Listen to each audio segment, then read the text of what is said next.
원합니다.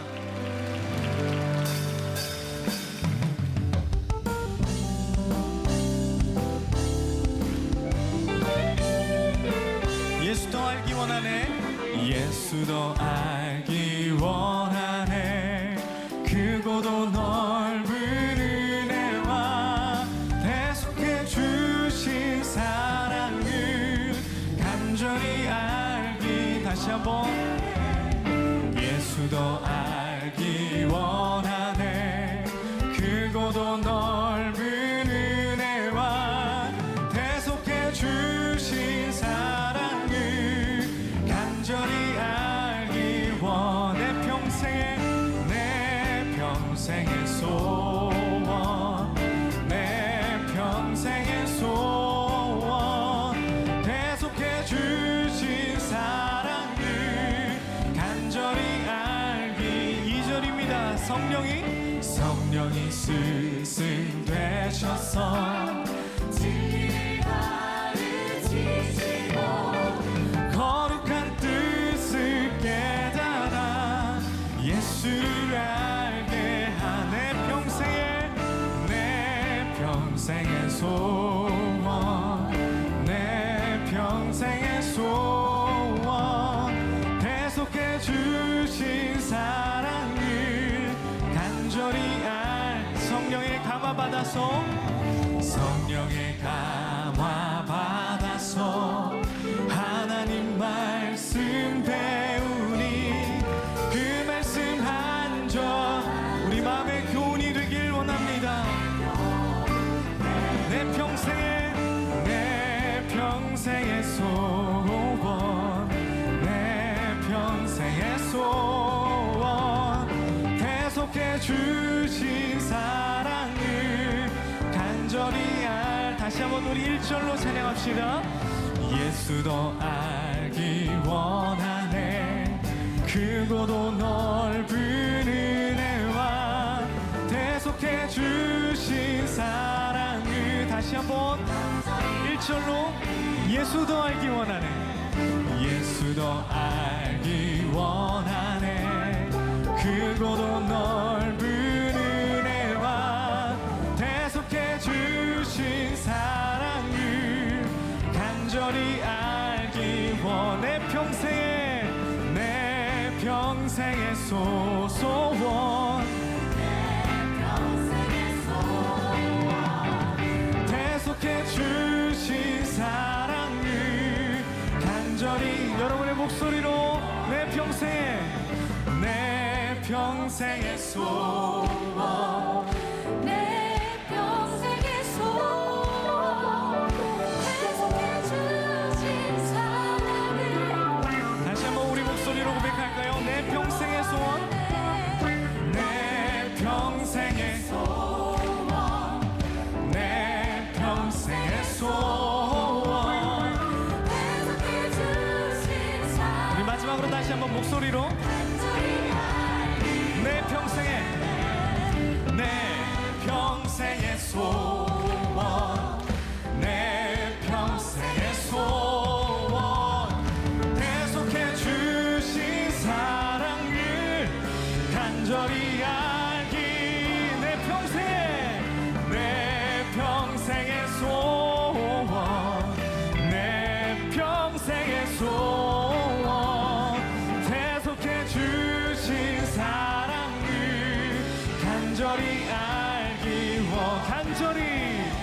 간절히 알기 원하네. 간절히 알기 원하네. 할렐루야. 이 시간 주님의 마음을 우리가 간절히 알기를 원합니다.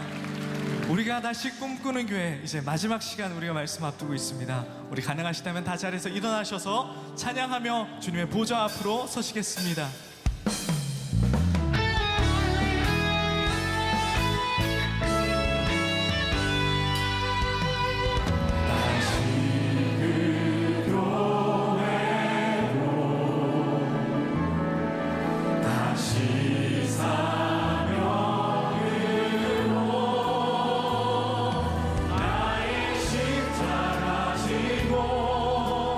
당장을 넘는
나는 전능하신 아버지 하나님 천지의 창조주를 믿습니다.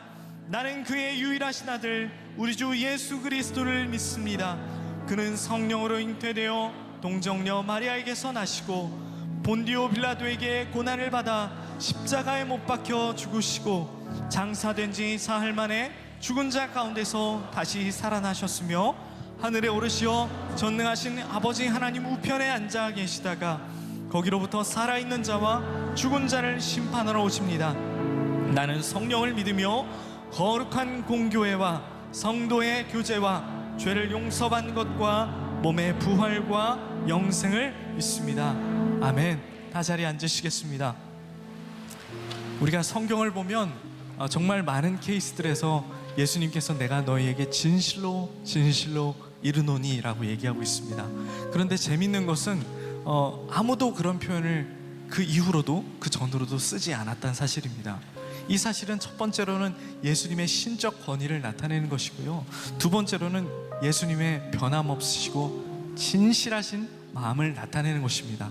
여러분 한 분 한 분을 향한 예수님의 진심이 있습니다. 예수님의 마음이 있습니다. 그것은 거짓 없으시고 성실하신 변함없으신 사랑인 줄 믿습니다. 여러분에게 성실하신 그 사랑을 받은 우리가 이제 이 우리가 꿈꾸는 교회 이 마지막 시리즈에 서서 우리가 뭐라고 고백할까요? 주님, 나를 통해 하실 일을 기대합니다. 우리 그런 마음으로 함께 서셔서 찬양하기를 원합니다. 주 안에 우린 하나, 주 안에 우리 하나, 모습은 달라도 예수님 한 분만 바라네. 사랑과 선행으로 서로를 격려해 따스함으로 보듬어가리. 주님 우리 안에 함께 하시니 형제자매의 기쁨과 슬픔 느끼네. 내 안에 있는 주님 모습 보네. 그분 기뻐하시네.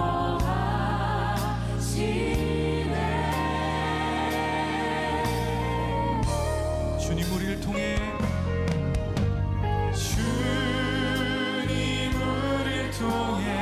계획하신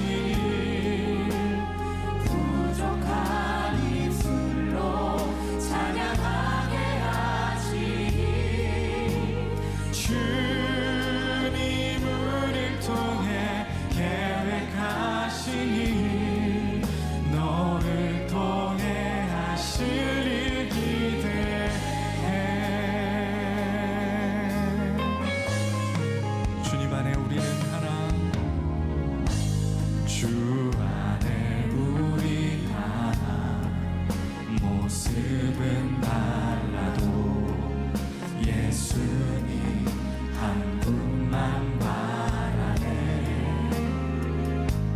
사랑과 선행으로 서로를 격려해 따스함으로 보듬어가리. 주님 우리 안에 함께 하시니 형제자매 기쁨과 슬픔 느끼네. 내 안에 있는 우리 주님이 우리의 삶을 무척이나 기대하시는 줄 믿습니다.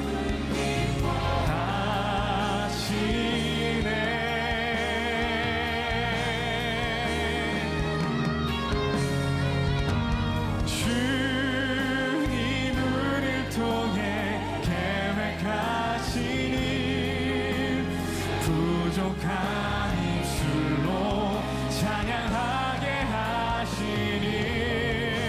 다시 주님의 우리가 꿈꾸는 교회가 되길 원합니다.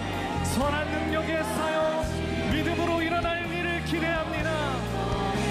진리를 기대. 주님이 우리와 함께 하십니다. 주님 우리를 통해 주님을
올려드리십시다. 우리 두 손 높이 들고 우리에게 하신 여호와의 진실하심을 봅니다. 우리에게 향하신 여호와의 진실한 영원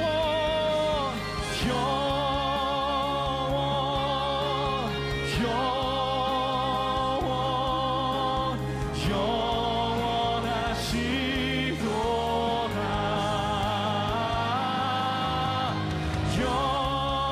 주님의 성실하신 사랑, 거짓이 없으신 마음과 사랑, 주님 우리가 바라봅니다. 오늘도 우리가 찬양합니다. 우리 마지막으로 우리에게 향하신 진실하심이, 우리에게 향하신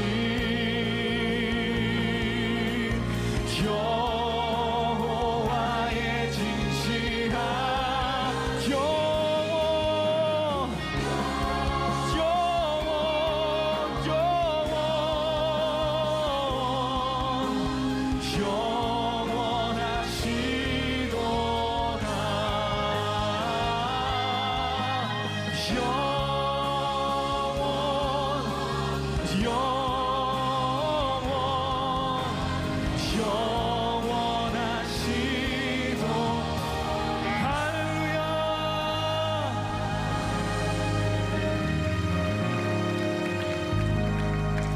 기도하시겠습니다. 거짓과 속임수가 난무하는 이 세상 가운데서 그것을 실력이라 착각하는 하나님, 우리가 무지한 시대를 살아가고 있습니다. 하나님, 우리가 주님의 진실하심을 바라보기를 원합니다. 우리를 향한 주님의 진실하심은 영원할 줄 믿습니다. 하나님, 이 시간 우리의 마음 가운데에 유한한 것들을 바라보느라 하나님 신경 쓰느라 하나님 그렇게 되오지 않게 하여 주시고, 주님의 진실하시고 영원하신 사랑만 바라보는 믿음의 사람으로 거듭나게 하여 주시옵소서. 내가 진실로 너희에게 이르노니 내 말을 듣고 또 나 보내신 이를 믿는 자는 영생을 얻었다고 말씀하셨습니다. 사망에서 생명으로 옮겼다고 하셨습니다. 오늘도 이 유한 가운데 담겨있는 그 무한을 우리가 경험케 하여 주시고, 말씀 가운데 진리를 깨달아 알게 하여 주시옵소서. 다시가 우리가 꿈꾸는 교회의 마지막 시간을 보내고 있습니다. 주님, 우리가 선한 능력으로 하나님 우리가 쌓이기를 원합니다. 믿음으로 일어날 일을 기대하기를 원합니다. 포기하지 않고 우리가 교회를 위하여 기도하며 중보하며 살아가는 한 사람의 온전한 그리스도인 될 수 있도록 주님 우리를 끝까지 붙잡아 주시옵소서. 오늘도 우리의 마음에 말씀하시는 주님의 진실하신 마음을 깨닫기를 간절히 원하오며 예수님의 이름으로 기도합니다. 아멘.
십자가 영광뿐이네.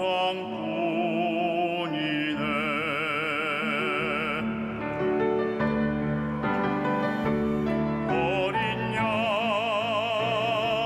우리 구원자 그를 사랑 날 구했네.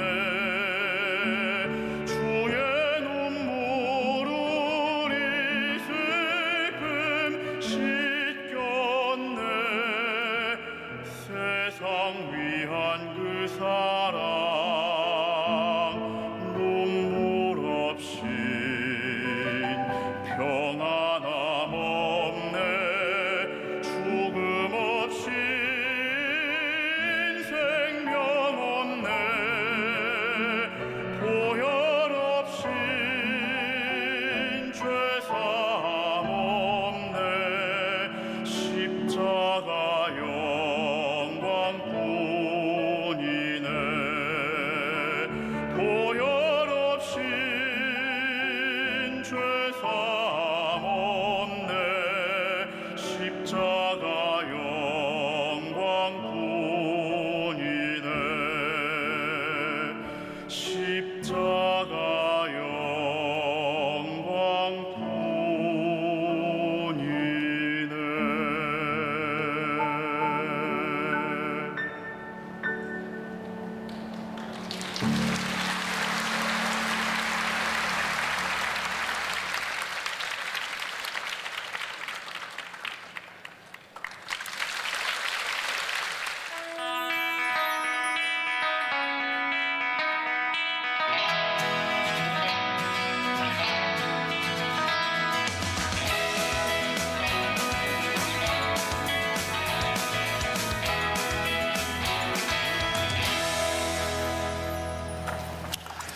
오늘 12시 예배에 함께 하시는 여러분들을 주님의 이름으로 사랑하고 축복합니다.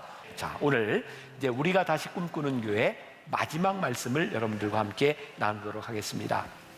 다시 하나님 앞에 진실하기. 오늘은 이 진실함에 대한 이야기를 나누어 보려고 합니다.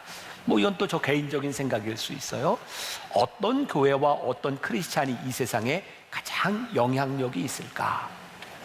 저는 진실함만이 영향력과 힘이 있다고 믿는 사람입니다. 그래서 오늘 마지막 시간에 이 진실함에 대한 이야기를 나누려고 해요. 목회자는 리더다라는 책에 보니까 이런 내용이 있습니다. 진실성, 즉 영어 단어로는 인테그리티로 번역된 히브리어 단어는 온전함 또는 완전함을 의미한다. 조금 띄고 밑으로 내려가면 진실성과 동의어는 정직함 또는 위선적이지 않음, 이중적이지 않음일 것이다. 다른 말로 하면 당신이 아무것도 감추지 않을 때 당신은 진실한 것이다. 진실이 뭐라고요? 아무것도 감추지 않을 때. 이 말은 우리들에게 굉장히 큰 도전이 되죠. 우리는 하나님 앞에서 감추고 있는 것은 없는가? 또 사람들 앞에서 감추고 있는 것은 없는가? 우리 양심이라고 하는 것은 어떤 것인지를 제가 이야기하려고 합니다. 오늘 본문 말씀 다시 한번 봐요. 띄워주세요. 같이 봅니다. 시작. 믿음과 착한 양심을 가지라. 어떤 이들은 이 양심을 버렸고 이 믿음에 관하여는 파선하였느니라. 사실 우리가 교회에서 양심에 대한 이야기를 하면 그런 의문을 던지는 분이 있어요. 아니, 우리가 예수님을 믿는 사람들이지 무슨 양심 이야기를 합니까? 그런데 성경에 보니까 뭐라고 되어 있냐면 양심을 버린 것과 믿음이 파선하는 것이 연관이 있는 거예요. 어느 날 우리들에게서 양심을 버렸다라고 하는 것이 우리의 믿음을 버린 것과 동일한 선상에 있는 거예요. 양심을 잃어버리면 믿음은 파선하는 거예요. 믿음으로 세워진 이 교회가 진실성을 잃어버리면 그 교회는 파선하는 거예요. 자, 우리들이 심은 대로 거둔다라고 하는 말을 잘 알아요. 자, 심은 대로 거둔다. 이거 양심적이에요? 아니에요? 양심적이잖아요. 심은 대로 거두는 거. 근데 심은 대로 거뒀는데 거기에 엑스트라로 더 축복이 오면 그게 은혜예요? 아니에요? 은혜죠. 자, 그러면 우리가 이 땅 위에 살아가면서 양심대로 거두는 것을 바라보며 사는 게 옳아요? 아니면 엑스트라의 축복을 받으면서 사는 게 옳아요? 저는 우리가 축복의 공동체이기는 한데 우리가 축복을 바라보며 살아가는 것은 아니라고 저는 생각해요. 우리들이 양심적으로 살아갈 때, 그리고 하나님께서 우리들에게 축복을 주시면 그게 우리들에게 은혜로 고백돼요. 그런데 만일 우리가 양심대로 사는 것이 아니라 축복을 바라고 살아가면 하나님이 우리들에게 축복을 주셔도 이게 은혜구나라고 고백하기가 쉽지 않아요. 그래서 은혜 가운데 사는 사람은요, 하나님께서 우리들에게 주신 양심, 선한 양심을 가지고 살아갈 때 하나님이 우리들에게 주시는 축복을 은혜로 고백하기가 훨씬 더 쉽겠다는 생각이 들어요. 만일 우리 교회 공동체 안에 하나님의 은혜가 존재하지 않고 우리가 은혜를 고백하지 않는다면 이 교회 공동체는 쉽게 타락할 수 있고 굉장히 드라이해질 수 있어요. 그러니까 오늘 우리들이 물어야 되는 거죠. 우리 안에 이 은혜의 고백이 있는가? 이번 코로나를 지나면서 우리가 많이 불렀던 찬양 중에 하나가 선한 능력으로라는 찬양이 있어요. 많이 기억하세요? 처음에 어떻게 부르죠? 갑자기 생각이 안 나요. 선한 이 감싸요. 그 놀라운 평화를 누리며. 됐어요. 제가 부르려고 그런 건 아니고요. 근데 갑자기 그 찬양이 생각이 안 났는데, 제가 참 놀라는 건 저 나요한 목사님은 어떻게 그렇게 찬양의 가사와 리듬과 모든 걸 기억하고 있는지 참 놀라워요. 그래서 제가 놀라운 능력을 한번 보여주려고 했던 거고요. 제가 부르려고 했던 건 아니에요. 바로 그 선한 능력이라고 하는 그 시를 쓴 디트리 보네포 목사님의 글이 참 좋아요. 특히 성도의 공동생활이라는 책이든지 나를 따르라 라는 책은 정말 좋은 책이거든요. 근데 이 목사님의 묵상에 보면 글에 이런 게 있어요. 제가 한번 읽어드릴게요. 배가 파도를 타고 항해하다가 힘든 시련에 부딪혔습니다. 풍랑이 점점 더 거세게 불어오면서 작은 배는 파도의 놀이개가 되었습니다. 하늘은 칠흑같이 어두웠습니다. 인간의 힘으로는 역부족이었습니다. 파도가 그를 덮쳤습니다. 배 안에 두려움이 있습니다. 손발이 마비되었고 모든 희망은 사라졌습니다.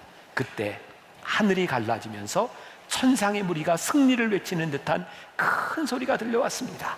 그리스도가 배 안에 계시다. 그리스도가 배 안에 계시다. 이 소리가 들려오자마자 두려움은 사라졌고 파도가 멈췄으며 바다는 잔잔해졌습니다. 그리고 배는 조용한 바다를 항해하게 되었습니다. 그리스도가 배 안에 계셨습니다. 와, 이 말이 그렇게 좋더라고요. 여러분, 그리스도께서 이 안에 계십니다. 그리스도께서 우리 안에 계십니다. 우리가 그리스도의 은혜 가운데 살아가고 있습니다. 이게 우리 크리스찬들이 가지고 있는 영적 능력이에요. 제가 요번에 제일 많이 인용했던 알렌 클라이더의 초대교회의 길을 묻다, 저에게 제일 인상적이었던 것, 초대교회에 진짜 매력을 주었던 것이 뭐냐면 두 가지였다. 영적인 능력과 그리고 생명을 주는 일탈이 있었다는 거예요. 일탈이 부정적인 용어잖아요. 우리들이 가지고 있는 현재 우리들이 살아가는 삶의 가치를 벗어난 것이 일탈이잖아요. 초대교회 성도들은요, 그 당시의 가치관과 다른 일탈을 일삼았다고 되어 있어요. 근데 그 일탈이 생명을 주는 일탈이었고, 그 일탈로 인하여 그 세상 사람들이 영향을 받았다고 이야기를 하고 있는 거예요. 우리가 하나님 앞에서 정직하게 살아갈 때에, 믿음으로 살아갈 때 어쩌면 사회적 일탈이 일어날 수 있다고 생각해요. 근데 그것이 하나님 앞에서 정직한 일이라면 그 일탈은 생명을 주는 놀라운 능력을 만들어낼 수 있는 거예요. 우리 한국교회 초기 기독교가 들어왔을 때 저기 평양을 부르는 별명이 있었어요. 혹시 여러분 들어보셨어요? 동방의 예루살렘. 평양이 그렇게 불리웠어요. 1900년대 초에 주일이 되면 평양에 있는 모든 시장과 가게가 일제히 문을 닫았다 그래요. 자, 여러분들에게 질문합니다. 혹시 그 당시에 평양에 기독교 인구가 몇 프로쯤 됐을까요? 기록에 의하면 그 당시 평양의 기독교 인구가 10%가 되지 않았습니다. 그런데 예수를 믿는 사람들로 인하여 주일이 되면 시장의 문을 닫았다는 거예요. 어떻게 그런 일이 일어날 수 있을까? 이 평양에 있는 기독교 교인들이 엄청난 영향을 주었다는 거예요. 그러면 우리가 잘 알고 있는 1907년 평양 대부흥 운동이 있잖아요. 그 대부흥 운동이 어떻게 일어났는지 아세요? 길선두 장로님이 예배 시간에 그의 죄를 고백하기 시작할 때 회개의 운동이 일어났고 평양을 뒤집어 놓았어요. 강력한 영향력을 가진다고 하는 것은 이 땅 위에서 죄를 짓지 않고 살아가는 게 아니에요. 여러분들이나 저나 하나님 앞에서 완전하여 죄 짓지 않을 수 있는 사람이 있으세요? 아니요, 저부터 자신 없어요. 우리가 어떻게 하나님 앞에서 온전하거나 완전할 수 있겠어요? 우리 그리스도인들의 강한 영향력은요, 우리들이 죄 짓지 않을 수 있는 능력에 있는 것이 아니라 죄를 지었을 때 그 죄를 하나님 앞에 고백할 수 있기 때문에 우리 그리스도인들에게 능력이 있는 거예요. 선한 양심이 뭔지 아세요? 우리들이 믿음으로 살아갈 때 이 선한 양심은 우리를 죄 짓지 않도록 붙들어주는 능력이 있는 것이 아니라 우리들이 믿음으로 살아갈 때 우리의 양심이 살아있을 때 하나님 앞에서 이 선한 양심이 우리로 하여금 죄에 대하여 고백하게 만드는 것, 그것이 선한 능력인 거예요. 그러니까 오늘 우리들에게 이 선한 능력이 살아있는가, 하나님 앞에서 이 선한 양심이 살아있는가, 그것을 우리들이 보는 게 너무 중요합니다. 이 진실함이라고 하는 것보다 이 세상에서 믿음으로 복음으로 강력한 영향을 줄 수 있는 게 없어요. 자, 우리는 그동안 교회에 큰 교회의 부흥을 이룬 교회들을 보면 대부분 이제 신유의 역사, 또 이제 축복을 강조하는 그런 교회들에서 많은 부흥의 역사가 있어요. 저는 이게 절대로 잘못됐다고 생각하지 않아요. 우리 인간들에게 원초적으로 질병에서부터 낫고자 하는 욕망 있는 거 당연해요. 그리고 하나님께서 고쳐주시는 거 당연해요. 그리고 하나님을 믿고 우리들이 축복을 받는 거 저는 당연한 일이라고 생각해요. 그러나 당연한 그 놀라운 축복보다 이 세상에 강력한 영향을 주는 것은 사실은 병 낫고 돈 버는 것보다 우리 그리스도인들이 얼마나 이 세상 안에서 말씀을 붙들고 진실하게 살아가느냐에 대한 부분. 우리들 이거 잃어버리면 여기에 얼마나 많은 사람들이 예배를 드리고 있는가, 그게 영향력이 아니에요. 언제부터인가 우리들이 진실함을 잃어버렸고 우리들이 능력을 잃어버렸고 영향력을 잃어버린 거예요. 우리 크리스천다움, 우리들이 양심을 가진 믿음의 사람으로 살아간다고 하는 것은 우리들의 삶의 온전함에 있는 것이 아니에요. 말씀 앞에 우리들이 어떻게 서며 이 말씀 앞에서 우리들이 얼마나 회개할 수 있는 능력을 가지고 있느냐에 대한 부분이죠. 제가 선교학을 공부할 당시에 제일 많이 쓰이던 용어 중에 하나가 현존 선교라는 말이에요. presence라는 말인데 이게 무슨 말이냐면 이제 이 세상 사람들은 더 이상 복음을 들으려고 하는 것이 아니라 복음을 보려고 한다는 거예요. 그래서 이제 선교를 제대로 하려면 복음을 살아내는 모습을 보여주는 현존 presence가 필요한 것이지 우리들이 말로 복음을 전하는 게 필요한 게 아니라는 거예요. 그때 제일 많이 회자되던 사람이 바로 마더 테레사 수녀입니다. 마더 테레사 수녀는 인도의 캘커타에서 선교 사역을 했는데 이미 유명해진 상태였죠. 사람들이 이렇게 물었어요. 당신의 꿈은 무엇입니까? 마더 테레사가 이렇게 대답해요. 나의 꿈은 이 땅의 모든 사람들이 미소를 지으면서 죽어가는 것입니다. 그래서 마더 테레사는 무엇을 했냐면 인도의 캘커타에서 길거리에 죽어가는 행여병자들을 데려다 돌봐줘요. 그들이 죽는 순간에 미소를 지으며 죽을 수 있도록 그들을 돌봐줘요. 책에 보면 이런 내용이 나와요.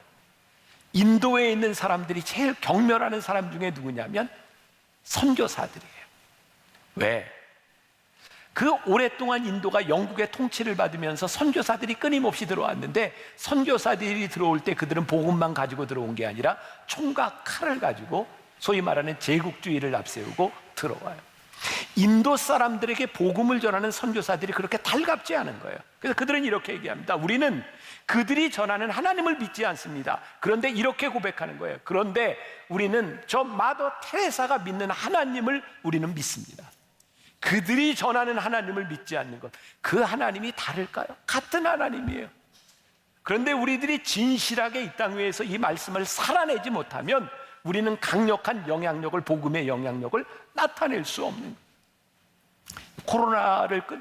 코로나가 끝나면서 여기저기 한국 교회에서 많은 연합운동과 집회들이 일어나고 있어요.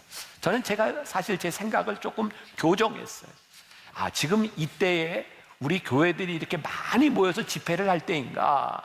그런데 이렇게 대형 집회들이 일어나는 걸 보니까 이게 내가 생각이 좀 잘못됐구나.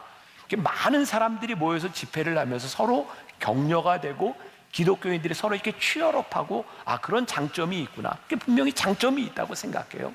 그런데 제 마음에 우리 기독교인들에게는 모이는 것이 의미가 있을지 모르지만 하나님을 믿지 않는 세상 사람들에게 교인 수만 명, 수십만 명 모이는 것이 어떤 의미가 있을까? 그래, 너희들은 모여서 그래 너희들끼리 잘 해봐. 세상이 우리를 바라보며 감동을 받거나 그 복음의 영향력을 우리들이 모인다고 전할 수 있는 것은 아닌 것 같아요. 오늘 여기에 수천 명이 모여서 예배를 드리고 있지만 예배를 드리는 우리들에게는 의미 있는 하나님 앞에 서는 시간이지만 하나님을 믿지 않는 사람들에게 우리들이 어떤 영향을 주고 있느냐는 거예요. 여러분들이 하나님 앞에 성실하게 살아가는데 여러분들이 양심적으로 선한 양심으로 살아가려고 결정할 때 이 세상이 그렇게 쉽지 않습니다. 그런데 그렇게 살아가지 않으면 우리들이 말씀을 전할 수 없는 거예요.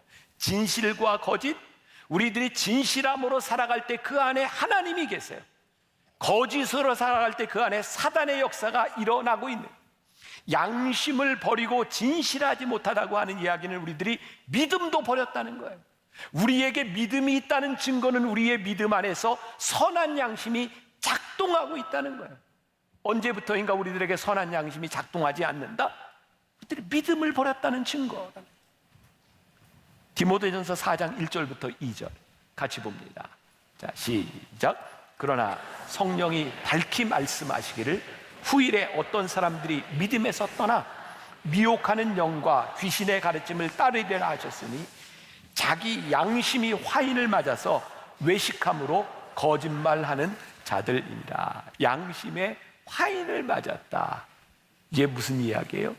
양심이 더 이상 작동하지 않는다는 거예요. 제가 이런 양심에 대한 이야기, 선한 양심에 대한 이야기를 할 때 혹시 여러분들 가운데서 또 이제 그런 말을 하고 속으로 목사님이나 잘하세요. 목사님은 어떻게 사세요?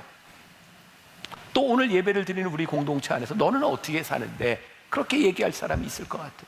저나 여러분들이나 이 부분에 대해서 자신 있게 말할 수 있는 사람 아무도 없습니다. 우리가 선한 양심을 믿음으로 지킨다고 하지만 우리들이 진짜 온전하게 지킬 수 있을까요? 저 자신 없습니다. 여러분들도 저는 마찬가지라고 생각해요. 근데 중요한 것은 우리의 양심이 살아있으면 괜찮다. 근데 어느 날부터인가 우리들이 하나님 앞에 올바른 일을 하지 않고 죄를 짓는데도 불구하고 양심의 가책이 되지 않는다. 양심의 화인을 맞으면 이건 정말 심각한 일이에요. 그런데 제가 조금 위로를 주자면 저와 여러분들 가운데 이 일로 인하여 괴로움이 있고 하나님 말씀 앞에 섰는데 하나님 이건 제가 잘못한 것 같습니다라는 회개가 일어나고 있다면 그 정도면 괜찮다. 아직은 우리가 양심에 화인 맞지 않았으니 아직은 우리들이 살아있다는 증거입니다. 저는 우리들이 구별해야 될 것이 있다고 생각해요. 그게 뭐냐면 솔직함과 진실함은 다른 거예요. 우린 종종 주변에서 이런 사람을 봐요. 나 솔직한 사람이야. 근데 자기는 솔직한데 남들이 불편해. 그죠? 네. 여러분들 머릿속에 떠오르는 그 사람 맞아요. 그 사람 맨날 솔직하다고 얘기하는데 자기는 솔직한데 이거 뭔가 좀 말이 안 돼. 자, 제가 예를 듭니다.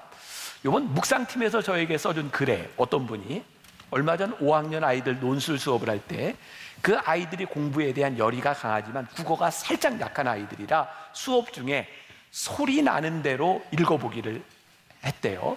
자, 깨끗이라고 하는 말이 있죠. 소리 나는 대로 읽어라 그랬더니 어떤 애는 깨끗이라고 썼고 어떤 애는 깨끗이라고 썼어요. 깨끗이가 맞나요? 깨끗이가 맞나요? 대답하지 마세요. 창피하니까. 틀릴 수도 있어요. 자, 근데 어떤 애가 깨끗이라고 썼는데 그게 틀린 거예요. 깨끗이가 맞습니다. 근데 이 아이가 선생님이 너 틀렸다 그랬더니 이렇게 말을 하다는 거예요. 선생님, 애들이 다 깨끗이라고 써요. 그래서 저도 깨끗이라고 썼어요. 얘는 솔직한 겁니다. 그러나 맞는 건 아니에요. 솔직함과 진실함은 다른 거예요. 우리는 이런 얘기를 참 자주 하습니다. 나는 솔직하게 살아갑니다. 그런데 그것이 하나님 앞에서 진실한가는 다른 차원의 문제예요. 그럼 기준이 뭘까요? 우리들이 솔직하게 살아가는데 그것이 진실하기 위해서는 하나님이 기뻐하시는 일이어야 우리들이 신앙의 기준에서 올바로 서는 거예요. 여러분들의 솔직함이 하나님을 기쁘시게 하지 못한다면 그것은 솔직할 수는 있지만 진실한 것은 아니에요. 우리 묵상팀의 한 분이 또 오스왈드 챔버스의 주님은 나의 최고봉에서 이런 걸 인용을 했더라고요. 챔버스의 글에 의하면 자아의식, self consciousness라고 하는 말과 그리스도의식, Christ consciousness라고 하는 말이 있는데, 우리들이 하나님을 믿는다고 하는 것은 self consciousness가 아니라 Christ consciousness를 갖는 겁니다. 세상은 우리들에게 이렇게 끊임없이 얘기합니다. 여러분들 자아의식을 가지십시오. 여러분들 자존심, 여러분들의 자아가 있어야 됩니다. self consciousness가 굉장히 중요하지만 그것이 진실한 것은 아니라는 거예요. 하나님 앞에서 우리들이 어떤 의식을 가지고 있는가, 이것이 올바로 세워져야 되는 거예요. 자, 그러면 하나님 앞에서 우리들이 그리스도 크라이스트 컨셔스니스를 가졌을 때 우리들의 신앙이, 우리들의 삶이 어떻게 바뀔 수 있는가? 저는 심플해진다고 생각하거든요. 이 심플이 뭐예요? 우리들이 하고 있는 일 앞에 하나님이 우리 가운데 살아계실 때 우리들이 즉각적인 반응이 우리들에게 일어나는 거예요. 그게 뭐냐면 하나님 앞에 잘못한 것에 대하여 즉각적으로 시인하는 거예요. 그러면 또 이런 의문이 들 수 있어요. 아, 그러면은 맨날 잘못하고 맨날 회개하면 되겠네? 이 말은 그런 의미가 아니라는 거 아시죠? 우리들이 하나님 앞에서 즉각적인 반응이 살아있을 때 우리는 죄에서부터 점점 멀어질 수 있지만 이 반응을 하지 않으면 점점 큰 죄를 짓습니다. 왜? 우리는 알잖아요. 자그만 거짓말을 포장하기 위해서, 그 거짓말을 변명하기 위해서 또 다른 거짓말을 낳고 또 다른 거짓말을 낳고, 그렇게 거짓말을 하다 보면 어느새 자기가 한 말이 진짜인 줄 알아요. 이것이 허언증이라 그러잖아요. 자기가 거짓말을 하고도 거짓말인지 몰라요. 그런데 어느 날부터인가 우리 그리스도인들의 양심이 죽어버리니까 우리들이 하나님 앞에서 죄를 짓고도 죄를 짓는 것을 모르는 거예요. 저의 경험이에요. 제가 만나교회 이렇게 담임 목사가 된 지 얼마 안 됐을 때 39살의 저에게 제일 무서운 게 회의예요. 회의. 저희 교회는 감리교회라 이제 조직상 장로님들과 같이 하는 회의를 기획위원회로 부르고요. 장로교나 다른 데서는 장로님들과 회의하는 걸 당회라고 불러요. 근데 목사님들에게 이 회의가 얼마나 무섭고 싫었으면 목사님들이 회자 들어가는 것은 회도 안 먹는데요. 당회가 싫어서. 그러니까 그렇게 힘든 거예요. 회의한다는 게. 저도 젊은 시절에 이 회의를 하니까, 회의를 할 때면 저희 감리교회는 교리와 장정이라는 게 있어요. 제가 그걸 공부를 하고 나갑니다. 회의 시간에 무슨 얘기가 나오면 내가 이렇게 답변을 해야지 하고 잘 준비를 해가지고 나갔는데, 어느 날 회의를 하는데 장로님 한 분이 회의 시간에 목사님, 교리와 장정에 의하면 그건 좀 틀린 것 같습니다, 이렇게 얘기를 하시는 거예요. 그때 제가 이건 이렇게 반박을 해야 되겠다라는 생각을 하는 순간, 이렇게 반박을 하면 논쟁이 되고 싸움이 되겠구나. 그래서 그때 제가 그냥 이렇게 얘기를 했어요. 장로님 죄송합니다, 제가 잘못 알았네요. 근데 이런 경우에는 어떻게 하면 되죠? 근데 그분이 목사님 그럴 때는 이렇게 하는 겁니다. 그렇게 하세요. 감동이 안 돼서 저 그때 굉장히 이게 놀라운 일이라고 생각해요. 그러니까 넘어가는 거예요. 그때 저에게 이렇게 교훈이었어요. 그렇구나. 그냥 내가 쿨하게 잘못했습니다, 미안합니다, 죄송합니다 하면 해결될 수 있는 일들이 우리들이 변명을 하면서 참 인생을 복잡하게 만들어 갑니다. 우리들이 하나님 앞에서 선한 양심이 살아있을 때 사람들 앞에서도 우리는 참 쿨하고 심플한 사람이 될 수 있는 거예요. 왜? 하나님이 어떤 분이신지 시편 86편 5절에 보니까 주는 선하사 사죄하기를 즐거워하시며 주께 부르짖는 자에게 인자하심이 후하심이니이다. 야, 하나님은 그런 분이시구나. 우리의 잘못을 숨길 필요가 있는 것이 아니라 하나님 앞에 우리의 잘못을 구하면 하나님은 사하기를 좋아하시는 분이시구나. 그러니까 우리들의 선한 양심이 하나님 앞에 살아있을 때 우리는 점점 진실한 삶을 살아갈 수 있는 거예요. 그래서 이 진실함 가운데 살아가기 위해서 우리들에게 중요한 것이 있는데, 그게 뭐냐면 나를 드러내는 훈련이에요. 자, 오늘 말씀 중에 제일 중요한 부분이 될 것 같아요. 저는 은혜를 체험하기 전에, 저는 목사가 돼서 은혜를 받았으니까 은혜를 체험하기 전에 저에게 제일 듣기 싫은 말이 그런 말이었어요. 저희 아버지가 목사님이라 너 목사 아들이 왜 그래? 너 예수 믿는 사람이 왜 그래? 그게 그렇게 싫었어요. 그래서 은혜를 받기 전에 저는 어디에 가서 제 신분을 잘 밝히지 않았어요. 불편하니까. 근데 은혜를 받고 났는데 하나님께서 제 생각을 확 바꿔주신 게, 사람들이 너 예수 믿는 게 왜 그래? 너 목사 아들이 왜 그래? 라고 요구하는 그것이 나에게 놀라운 특권이구나. 이건 세상 사람들이 살 수 없는 삶을 나에게 요구하는 거구나. 그게 저에게 은혜로 깨달아지기 시작하면서 저는 그때부터 어디를 가든지 제 신분을 늘 먼저 이야기해요. 저 김병삼 목사입니다. 근데 참 놀랍게도 내가 목사라고 나의 신분을 드러냈더니 사람들이 나를 목사로 취급해 주는 거예요. 자, 제가 미국 유학을 마치고 한국에 온 지 얼마 되지 않았을 때 저는 요 앞에 동부 코롱 아파트 전세를 잠깐 산 적이 있었어요. 근데 그때 우리 교회가 막 부흥하던 시절이라 이 앞에 동부 코롱 아파트에 정말 우리 교인이 많아요. 근데 제가 살고 있는 그 아파트 한 통이요, 정말 반 정도가 전부 우리 교회 교인이었어요. 제 윗집, 아랫집, 그리고 집 이렇게 부엌 창문으로 내다 보이는 베란다 앞집, 뒷집 다 우리 교인인 거예요. 한 번은 제가 이렇게 출근을 하려고 나와서 걸어가는데 우리 밑에 집 사는 교인을 만났어요. 저한테 그러더라고요. 목사님, 어제 몇 시에 주무셨죠? 그래서 어떻게 아세요? 우리는 목사님이 어느 방으로 가는지 발소리를 들으면 다 안돼요. 한 번은요 가는데 우리 집 이렇게 부엌 베란다 맞은편에 사는 교인이 저한테 똑같이, 목사님 주로 몇 시에 주무시더라고요. 어떻게 아세요? 우리는 목사님 방에 불 꺼지는 거 보고 자요. 이런 얘기를 하는 거예요. 제가 불편할까요? 안 불편할까요? 대답은 나중에. 그리고 또 어떤 일이 있었냐면, 지금은 제가 뭐 결혼 주례도 하고 지금 우리 교회 이제 코치가 되어 있는 이제 중년이 된 청년이에요. 제가 동부 코롱 아파트 살면서 그때는 이제 비디오라고 하는 테이프 문화잖아요. 우리 애들 그 비디오 테이프를 빌려러 갔는데 그 친구가 거기 있었던 모양이에요. 한 번은 교회 오더니 저한테, 목사님 그날 그 동부 코롱 비디오 마트에 갔었죠. 그래서 그래요. 너 어떻게 해요? 제가요 목사님 뭐 빌리나 보고 있었어요. 자, 불편함 안 불편함? 안 불편해. 제가 진짜 그런 고백을 하고, 하나님 너무 감사해요. 하나님께서 이곳저곳에 천사를 세워서 저를 보호하시니 너무 감사해요. 나 스스로 부족하니 하나님께서 내 삶을 살아갈 수 있도록 하나님이 나를 지키시는구나. 나를 드러내는 이 일이 정말 복된 일이구나. 그게 제가 살아가는 방식인 거예요. 제가 만나교회 담임 목사로 살아가며 제가 가지고 있는 통장을 재무부와 제가 다 오픈해요. 같이. 제 부속실에 제 비서가 다 알아요. 듣고 있겠지만 맘만 먹으면 내 거 다 빼내갈 거예요. 저는 제 비밀번호를 잘 기억을 못해요. 그래서 어디 가서 돈을 찾으려면 전화를 해야 돼요. 몇 번 물어봐야 돼요. 참 바보같이 살죠. 또 제 이메일 여러 사람들이 볼 수 있어요. 제 스케줄 여러 사람이 볼 수 있어요. 어떤 분들은 그렇게, 목사님 불편하지 않으세요? 아니요, 불편하지 않습니다. 제가 교회 9층에서 삽니다. 불편할까요? 안 불편할까요? 눈치는 있어가지고. 네.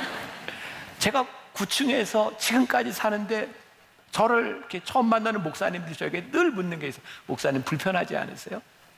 아니요, 저 안 불편해요. 저 진짜로 너무 편해요. 제가 몸이 많이 아플 때 장로님들이 저한테 밖으로 나가라 그랬어요. 목사님 교회에 있어서 스트레스 받는 것 같다고 나가라고. 아니요, 전혀 그렇지 않아요. 제가 이 만나교회 담임 목사가 있을 제 아내하고 둘이 25살에 결혼하고 27살에 26살에 목사 안수 받고 그 젊은 시절에 아내하고 둘이 앞으로 우리 목회하면 우리 어떻게 살아? 이 만나교회 담임 목사로 어떻게 살아? 그래, 우리 솔직하게 살자. 있는 모습 그대로 살자. 그렇게 살다 보니까 내가 사는 모습이 사람들 앞에서 별로 불편하지 몰라. 물론 저 때문에 다른 사람은 누가 불편할지 모르겠지만 제가 여기가 저희 집이니까 예배 마치고 오후가 되면 제가 이렇게 반바지 입고 슬리퍼 신고 이렇게 내려와요. 우리 집이잖아요. 여긴 교회가 아니라. 교인들이 잘 못 알아봐요. 그리고 제가 모자까지 쓰면 정말 못 알아봐요. 그런데 이제 저를 딱 보고 목사님? 그리고 이제 깜짝 놀래기도 해요. 그게 저예요. 지난 한 주간 제 아내하고 둘이 굉장히 이렇게 좀 이제 오랜만에 힘든 시간을 지났는데 육아 때문에 우리 며느리가 지난주에 이제 둘째를 낳고 이제 산후조리원에 가 있어서 이제 아기를 이제 봐주는 거예요. 저는 육아가 그렇게 힘든 건지 몰랐어요. 엄마들을 존경해요. 너무너무. 근데 제가 알고 보니까 제 아내하고 며느리하고 둘이 그렇게 얘기했대요. 시아버지가 아기를 볼 때 무조건 맡겨서 주부의 아픔을 느낄 수 있는 기회로 삼자. 그래서 왜 집에만 가면 저한테 아기를 맡기나 그랬더니 이제 그래서 제가 밤 11시, 12시에요. 그 아기 이렇게 매는 거 있잖아요, 이거. 그걸 메고 반바지 입고 와서 잘 자라 내 아기, 그리고 이제 로비에 와서 이렇게 돌아다녀요. 가끔 교인들이 와서 이제 인사하고 깜짝 놀라요. 그게 나예요. 여러분들의 삶에 여러분들의 모습이 여러분들인 거예요. 우리들이 하나님 앞에서 살아가면서 사람들과의 관계나 누구에게 어떤 모습이 우리들이 불편해지고 있다고 하면 어쩌면 우리는 늘 어떤 척을 하며 살아가고 있는지 몰라요. 물론 우리들이 갖춰야 될 예의와 우리들이 가져야 될 기본적인 매너들이 있어요. 그런 걸 무시하라는 게 아니에요. 근데 중요한 것은요, 우리들이 영적인 삶을 살아가는가 영적인 척을 하는가 이 구분은 우리들에게 되어야 되는데 보세요. 영적인 삶을 살아가면 사람들 때문에 별로 불편하지 않아요. 그런데 영적인 척을 하면 사람들 앞에서 불편해요. 자, 다시 말하면 영적인 삶을 살아가면 하나님 앞에 서는 것이 그렇게 편안하지 않습니다. 우리와 같이 부족한 인간이 하나님 앞에 서는 게 어떻게 편안할 수 있겠어요? 몰라. 제가 가지고 있는 제 신앙의 상식에 의하면 하나님 앞에 설 때 우리는 불편합니다. 그런데 하나님 앞에서 불편함을 느끼는 사람은 사람들 앞에서 그렇게 불편하지 않아요. 오늘 여러분들이 예배드리는 이 자리가 하나님 앞에 영적인 상태로 여러분들 와 있으면 사람들 그렇게 신경 쓰지 않습니다. 그런데 여러분들이 옆에서 예배하고 오늘 예배당에서 만나는 사람이 그렇게 신경이 쓰이고 있다면 지금 여러분들은 영적인 척을 하고 있다는 증거일지 모르죠. 오늘 여러분들에게 그런 도전을 드리고 싶어요. 가장 강력하게 믿음의 삶을 살아가는 것, 하나님 앞에서 우리들의 선한 양심이 살아있을 때다. 선한 양심은 언제 작동해요? 우리가 하나님 앞에 서 있을 때. 언제부터인가 우리들에게 선한 양심이 작동하지 아니하고 우리들이 말씀대로 살아가고 있지 못함에도 불구하고 우리들의 마음에 양심의 가책도 없어서 양심의 화인을 맞았다면 우리들에게 믿음이 파선한 증거라고 성경이 이야기하고 있는 거예요. 저는 만나교회 우리 성도들 그런 꿈을 꿉니다. 하나님, 우리가 이 세상에 하나님을 믿는 사람으로 살아가는데 비웃음거리와 조롱거리가 되지 않게 하여 주옵소서. 하나님을 믿는 사람으로서 강력한 영향력, 이 세상을 움직일 수 있는 영향력을 가질 수 있는 영적 능력과 생명을 주는 일탈을 일삼을 수 있는 그런 우리 그리스도인 하나님의 사람들이 되게 하여 주옵소서. 여러분들이 그렇게 믿음의 삶을 살아내고 이겨낼 수 있기를 주님의 이름으로 간절히 축원합니다.